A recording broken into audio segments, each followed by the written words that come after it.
The cost of Internet shutdowns, The Hindu.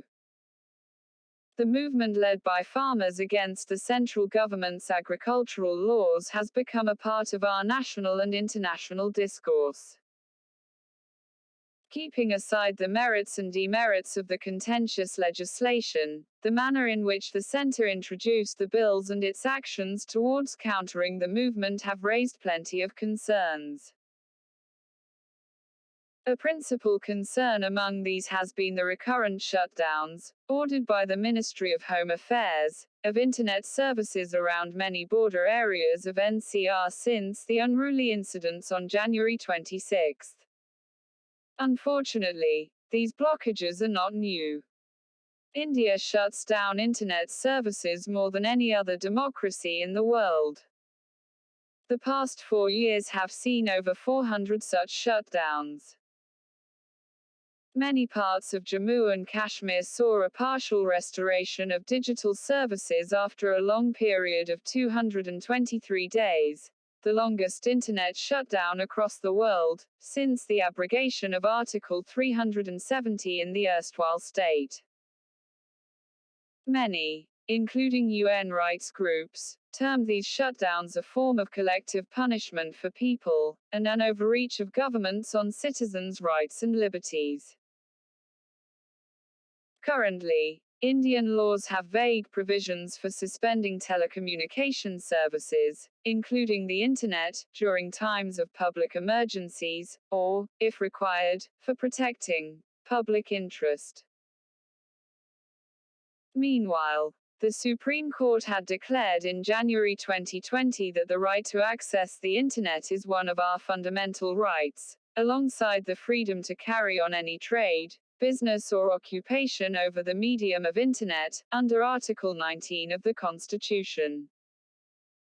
The impact of shutdowns becomes even more pronounced during a pandemic. During the COVID-19 outbreak, the ones with good connectivity and know-how of digital tools were able to carry on with their lives with relatively fewer disruptions.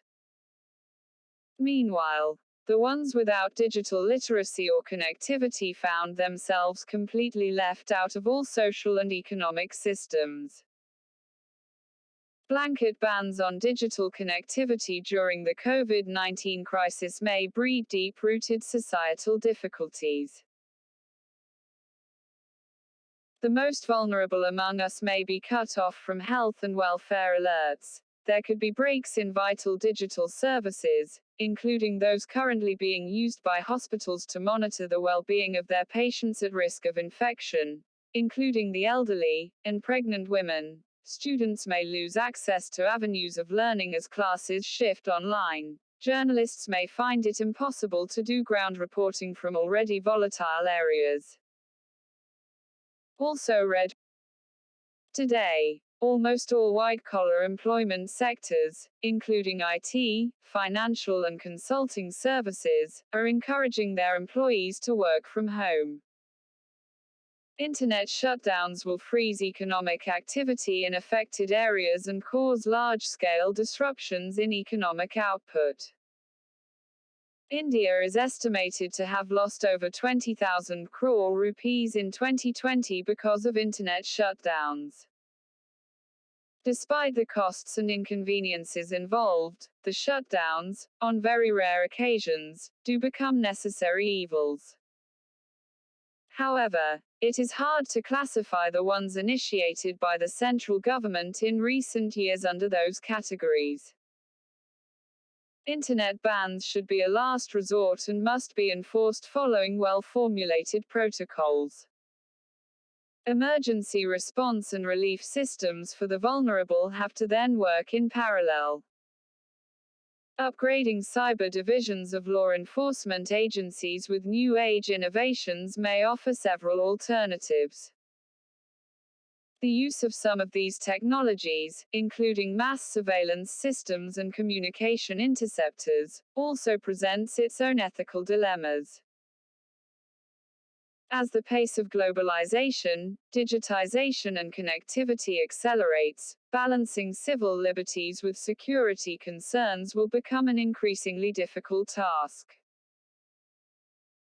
Governments, especially in democracies, will have to create modern, independent institutions that have the authority and expertise to create frameworks that meet these challenges, without falling back on measures that result in state overreach. Anil K. Anthony is the National Co-Coordinator of AICC's Social Media Department, and the National Coordinator of PyIndia.org.